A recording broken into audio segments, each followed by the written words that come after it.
Hey guys, welcome back to my another video. This video is also from my story animated. So that's I was in a millionaire suitcase and travel with her wherever she got. So let's see what's the story behind this. It started off as a dare, but it went too far. I was trapped in a trunk, and there was no way of escaping. They piled more and more luggage on top of the... How she is like, if you know that you're stuck in the carriage, or what we can say, in the suitcase, so can no one is gonna hear you. You just want to tear it off, look at around, that is there anything inside that suitcase, that so that you can cut the back and run out, right? trunk. I beat on the trunk, trying to force it open. I even screamed and shouted. Someone shouts like this. Ah! She's so mad. If she shout like this, how is someone gonna listen her, right? But it was so loud that no one heard me. By the time things quieted down, it was too late. The jet's engines began to rumble. My heart sank. We were getting ready for take. Sank? In which? Your heart sank in water or in blood? Off. I suddenly regretted this whole idea. Why did I want to meet a millionaire in this place? Oh, what? How do I know? Why did you meet that billionaire in the first place? Let me explain. My best friend's brother works at the airport. He lets us help out in the special hangars from time to time. We carry luggage and pack the small aircrafts for a bit of money. Today, he told us we were packing a private jet that belonged to a millionaire. A millionaire. My friends and I joked about hiding in the luggage compartment. Then he dared me to do it. I don't like backing down from a challenge, so I climbed into one of the millionaire's unlocked trunks and hid in there. It was only meant to be for a minute, and then my best friend was called away. Now there was nowhere to go. I felt the aircraft take off, and then I imagined what the police of another country would do when they found me. With nothing else to do and nowhere to go, I calmed down, measured my breathing, and started counting in. 1, 2, 3, out. 1, 2, 3. It worked. At some point, my adrenaline body got tired. I passed out. I woke up in the dark, cramped trunk. My body was aching. My phone was in my pocket. I reached for it and found that it didn't have any signal. We traveled like this for what seemed, but when I checked my phone, 5 hours had passed. That was when I felt the jet touch down. I heard the luggage doors open. Then people were talking in a strange language. Soon they rolled the trunk I was in down a ramp. I was loaded into a car, I think. My heart was racing. I knew that any moment they would open the trunk and find me here. But no one opened the trunk. I remember hearing an elevator and someone grunting when they tried to pick up the trunk. Some guy sat on my trunk and farted. It was terrible as the smell seeped in. I had to stifle a grunt of displeasure and hold my nerve. A few minutes later, I heard the sound of people stopped. I heard a door click shut. I waited a few minutes to make sure, then I pushed open the trunk to peek out. This time, it opened. I was in a hotel room, a very nice one. This was a penthouse suite filled with beautiful furniture, Persian rugs, and the most breathtaking view city. And lucky for me, the suite was empty. I walked around and looked out the windows and figured out by the language I was seeing that I was somewhere in France. I found the hotel's Wi-Fi password and logged in. I remembered that my parents would be looking for me soon, so I sent my parents a message. I told them I was going on vacation with my best friend's family. They didn't mind. It was summer vacation, and they'd encouraged me to get away for a bit. I called my best friend. He couldn't believe my story. He begged me to tell the millionaire what had happened. I couldn't, though. If I did, my best friend's brother would... Okay, that's great. If you will see the millionaire and say, "Sir, I'm so sorry, I didn't mind to go to your bedroom and bed," he will directly put you in a prison or give to the police. Really.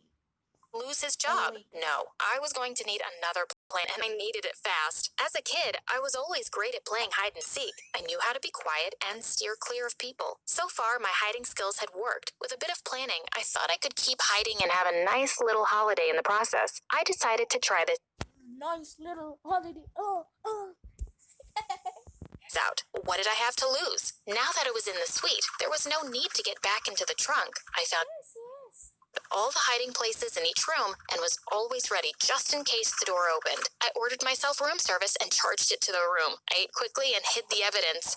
I hoped that no one would notice the extra through the millionaire's luggage, trying to find out who she was. It was definitely a woman. She had a good fashion sense, but a weird obsession with sweets. Half of her luggage was filled with gummy bears, licorice, and other exotic candy. I wasn't proud of what I did next. I took some money that she'd left in the hotel room. Not to spend it, but to have as a backup plan to get home. If this blew up in my face, I was going to need some me back home quickly. At 9 p.m. that night, the door opened and the millionaire came back. I couldn't believe my eyes. She was a fashion designer. I remember seeing her in different magazines. Fashion wasn't my thing, but this lady stood out. She was eccentric and colorful. She was also known for being impatient and even had a temper when it came to answering silly questions. In the photos, she always wore the most extravagant, even ridiculous outfits. Tonight, she was so exhausted that she literally flopped onto her bed and started snoring. When I was sure she wasn't going to get up, I fell asleep in the far corner of the next room. The knock on the door the next morning woke me up. I heard the millionaire fashion designer speaking to someone from the hotel. She was telling them that she didn't know what they were talking about. She didn't order any room service. She sounded irritated. My master. The door closed, and she started getting ready for the day. I relaxed. It was a close one. I was going to have to be more careful from now on. I spent the morning watching TV and reading the documents that she'd left behind from her meetings the day before. I also found her diary and looked at her schedule. I saw that this would be her final day in the city. For the next month, she would be visiting 15 countries around the world. Part of me was excited by the idea of all this travel, but another part of me cringed. Okay, now she is gonna travel all the 15 worlds around her. Wow, that's amazing. Huh, really? I'm not jealous, but booms. Is this true? Meant a lot of time hiding out in the trunk. The silver lining was that with her busy schedule, I may get a chance to see cities I never dreamed of visiting. Now I just needed a way of affording this little holiday. It didn't take me long to think of an idea. My best friend back home is a computer geek who's obsessed with auctioning stuff online. I was sure this fashion designer had raving fans from around the world who would pay good money for her belongings. I went online and found recent photos of her. I matched what I saw in the photos to what I found in her wardrobe. Rainbow-colored stilettos, a blouse that reminded me of a blue marshmallow, and a scarf that looked like an electrified boa constrictor. I contacted my best friend. Within an hour, these items, I hoped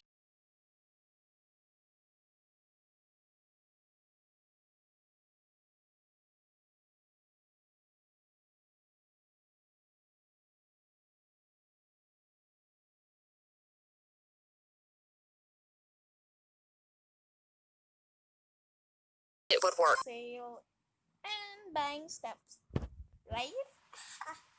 He's so evil. Sold the stilettos to someone in India an hour later. My friend wired me some of the money. I snuck out of the hotel, making sure that I had a spare room card with me. I found a company that packaged the shoes and shipped them off to the lucky bid winner. While I was out, I bought myself new clothes and saw different parts of the city. I knew my host would be out until 7 p.m. that night, so I arrived back at the hotel with plenty of time to spare. Over the next few days, the millionaire followed her schedule like clockwork. She may have been eccentric in the way she dressed, but she was seriously organized. We traveled to a new city. The trip was much shorter and my time in the trunk was easier. I wasn't so stressed out this time. I opened the trunk in a new hotel suite. It was just as luxurious. Lucky for me, just as empty. Days passed like this. I snuck out, saw a bit of the city, and got back before the millionaire arrived home. We traveled through 5 famous cities in this way. I was getting used to this routine. Well, I was until the millionaire decided to do something that wasn't in her diary. On a Saturday afternoon, I listened from the closet as she changed her plans. She was going to have a party in her suite, and it was going to start in 30 minutes. I had nowhere to go.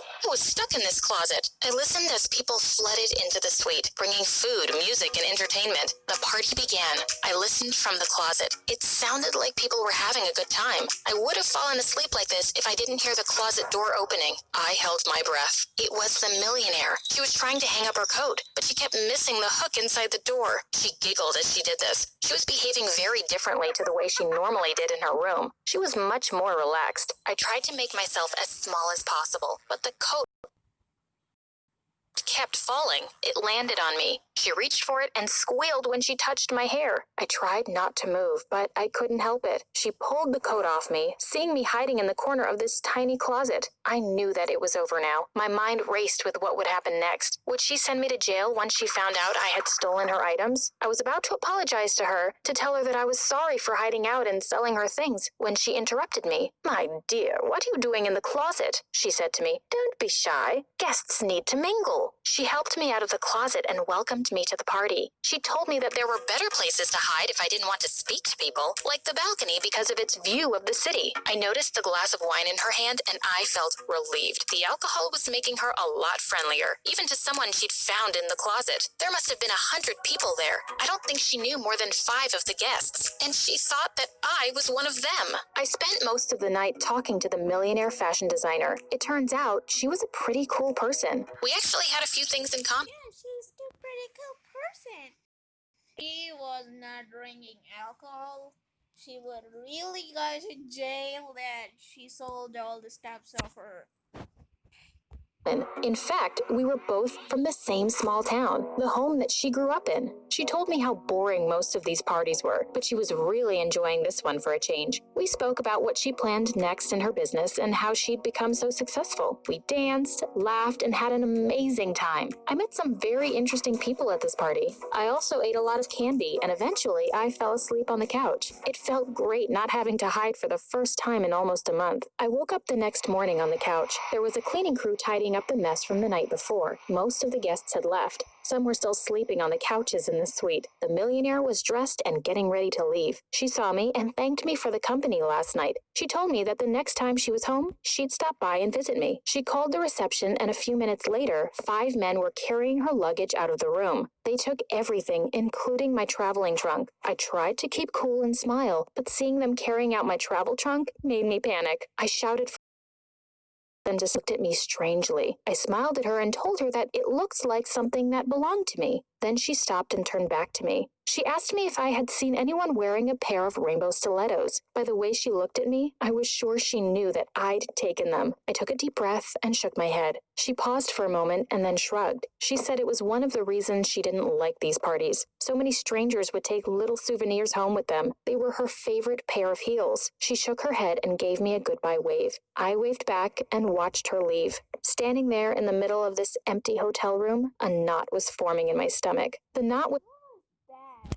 Din din din din din din din din. And in her stomach. Din din din din din din din din. She's really boomed. She's really panicked. still there as I walked out of the hotel. I didn't need to sneak around anymore. I felt great about that, but at the same time, my holiday was officially over. The good news was that I wasn't far from home. I was at least on the same continent. I took 4 trains and 3 buses to get back. It took me another week of traveling. Eventually, I arrived. Standing outside my house, I realized how much I actually enjoyed all the traveling. My best friend was relieved to see me. He told me how much money we'd made from auctioning the millionaire's stuff. I couldn't believe it. We were almost too, and I had an idea then, one that my best friend liked. About a month later, my doorbell rang. It was the fashion designer. I couldn't believe it. She told me that she remembered me telling her where I lived. She invited me out to lunch. I'll be honest, it was kind of strange to be speaking to her again. Strange because I felt kind of guilty for everything I had done. But at the same time, it was fun. We really got along quite well. She told me about her recent trips and the new clothing line that she was launching. She brought up the rainbow stilettos again, telling me how hard it was to find a good pair of shoes. I tried not to look guilty, but I think it showed. The fashion designer told me about how traveling was becoming more and more of a pain because of all the luggage that she carried around with her.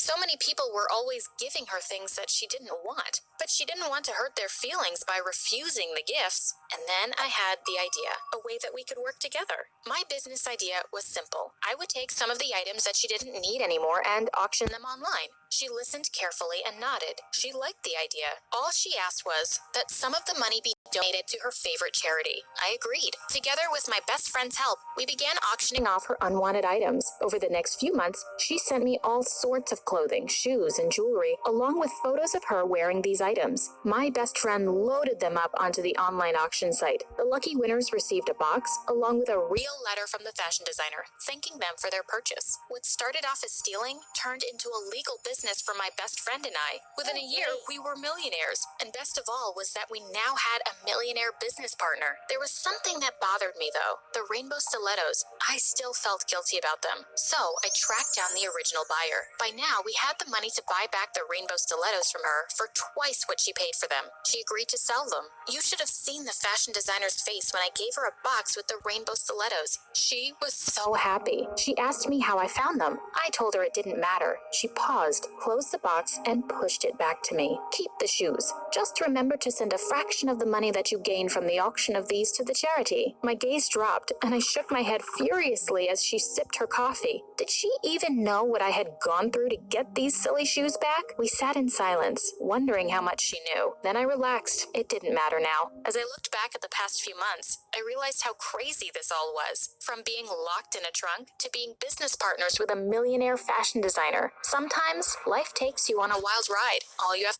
months, I realized how crazy this all was. From being locked in a trunk. She's so mad. Really? That was a good trip. If I could go in a millionaire's trunk, yeah, my holidays would be great. But what can we do? Corona.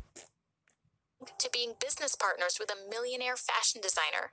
Our body was. Ew. Sometimes life takes you on a wild ride. All you have to do is hold on tight and see where it goes. I don't think so.